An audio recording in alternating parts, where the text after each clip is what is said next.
दोस्तों, ये तो आप जानते होंगे कि हमारे धर्म ग्रंथों में समय को 4 युगों में बांटा गया है। सतयुग, त्रेता युग, द्वापर युग और कलयुग। और कलयुग को इन सभी युगों में सबसे पापी और श्रापित युग कहा गया है। लेकिन क्या आप जानते हैं कि विष्णु पुराण में महर्षि व्यास ने कलयुग को चारों युगों में सबसे श्रेष्ठ कहा है? क्यों, हैरान हो गए ना? तो आखिर उनके ये कहने के पीछे क्या तर्क था, यही जानेंगे हमारी आज की वीडियो में।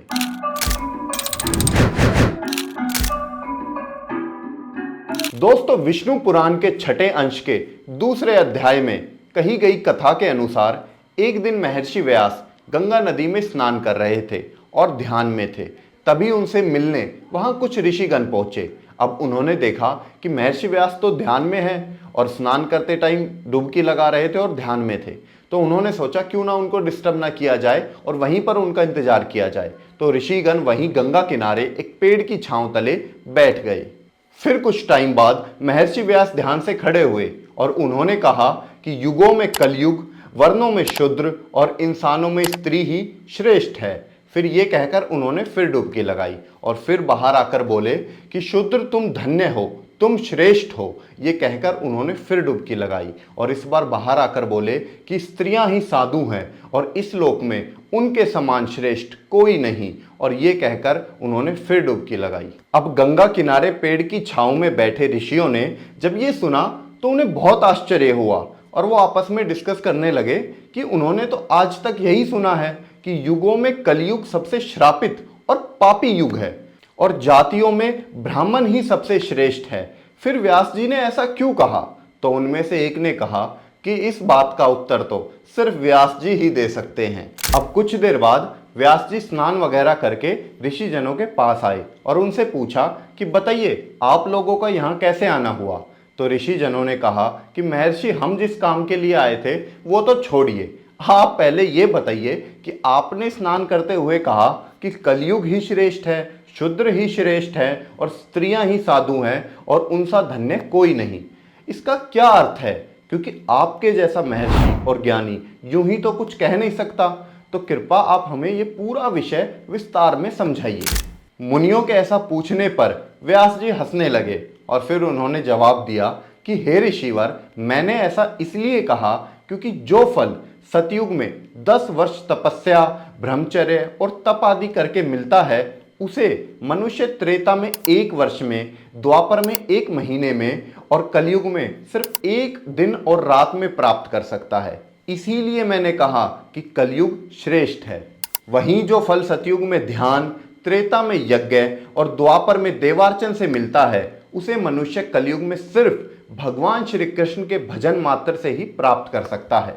कलयुग में मनुष्य कम परिश्रम से ही महान बन सकता है। इसीलिए मैं कलयुग से संतुष्ट हूं और मैंने इसे सभी युगों में सबसे श्रेष्ठ कहा है।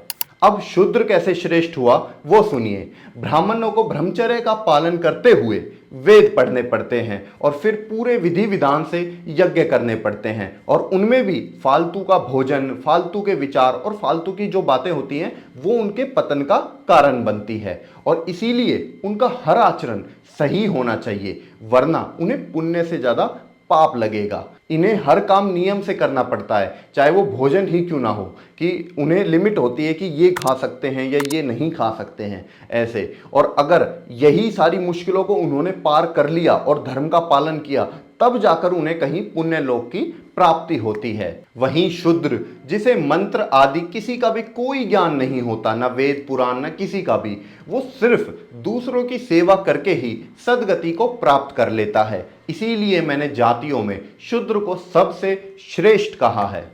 अब स्त्री को क्यों श्रेष्ठ कहा वो सुनिए। पुरुषों को सही तरीके से कमाए हुए अपने धन से सही कार्य करने होते हैं, जैसे जरूरतमंद की हेल्प कर दी या यज्ञ में उस पैसे को लगाना पड़ता है। और अगर उन्होंने गलती से भी किसी गलत कार्य में उस धन को लगा दिया तो उन्हें कष्ट भोगने पड़ते हैं।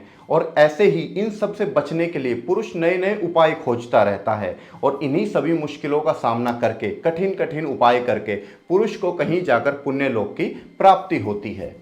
किंतु स्त्री तो सिर्फ अपने तन मन वचन से अपने पति की सेवा करके ही पति के पुण्य कर्मों की भागीदार बनकर पति के साथ ही पुण्य लोक को प्राप्त कर लेती है। इसीलिए ऋषिवर मैंने तीसरी बार ये कहा था कि स्त्रियां श्रेष्ठ हैं, वे साधु के समान हैं। अब देखो दोस्तों, सतयुग में साधु बहुत कठिन तपस्या करते थे और उसमें भी राक्षस या और लोग बाधा डालते थे, फिर भी बहुत कठिनता से वो यज्ञ और ये धर्म कार्य सब पूरे करते थे, तब जाकर उन्हें बहुत सारे सालों में कहीं पुण्य की प्राप्ति होती थी। लेकिन वहीं हम कलयुग में सिर्फ भजन करके ही, सिर्फ नाम जप करके ही पुण्य की प्राप्ति कर सकते हैं, हम प्रभु की प्राप्ति कर सकते हैं, हमें मुक्ति मिल सकती है। जैसा कि प्रेमानंद महाराज जी भी बताते हैं कि सिर्फ जप करने से ही सब कुछ हो जाएगा, नाम सुमरिए, और यही कलयुग में मुक्ति का आसान तरीका है।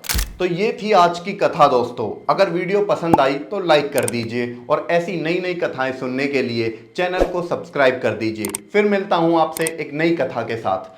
जय श्री राम।